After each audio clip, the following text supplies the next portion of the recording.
Well, first of all, I am currently single, and I give great gift. Case in point, my last love, Joe. Joe had always wanted to be an oceanographer, but he'd never gotten beyond, watching every episode of Shark Week.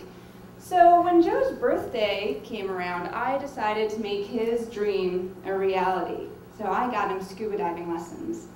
And since this was going to be an important step in our relationship, I decided to sign myself up as well.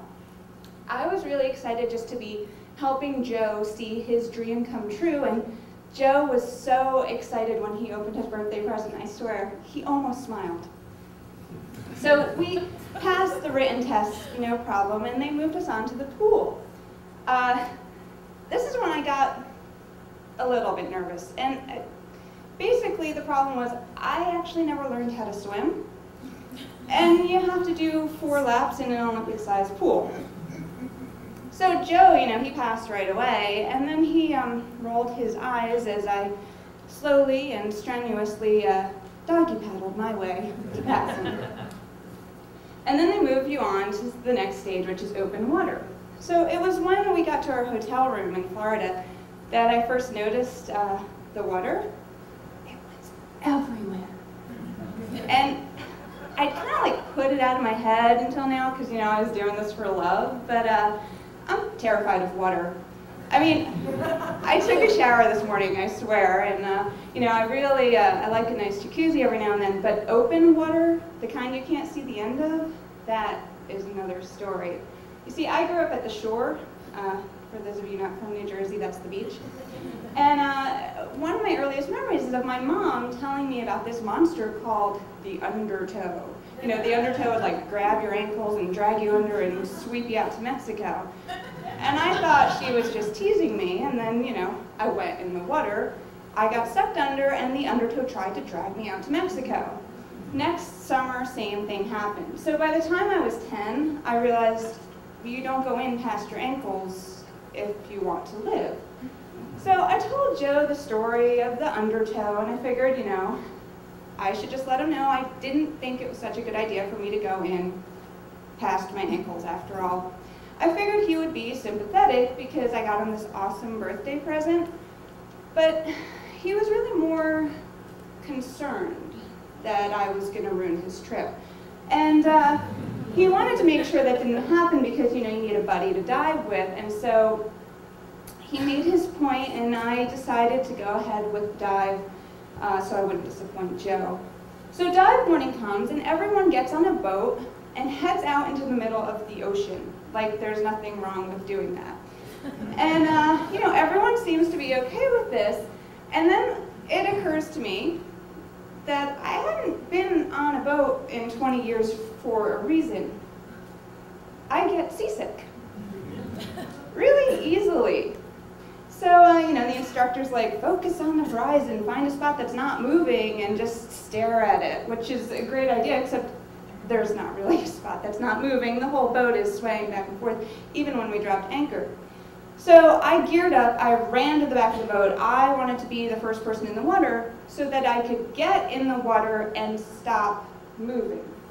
It was good, because the lurching feeling in my stomach distracted me from the fact that I was going to die when I got dragged out to sea.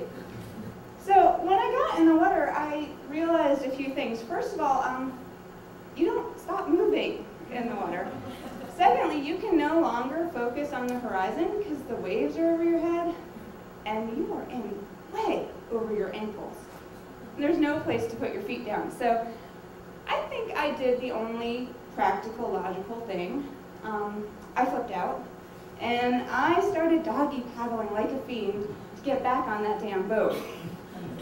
Joe, fortunately for me, didn't see me in my moment of weakness because he was already descending, but the instructor grabbed my tank and he turned me around. Okay.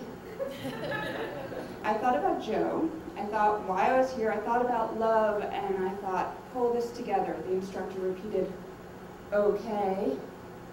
I started to nod my head yes, but decided to be absolutely clear and vomit instead. So we watched my vomit wash out to Mexico, And then the instructor repeated, okay. I said, yes. He said, it'll be calmer below. I said, great. And then he smiled at me and reassured me, when you get down there, if you have to vomit, make sure you blow it through your mouthpiece or you're gonna run out of air.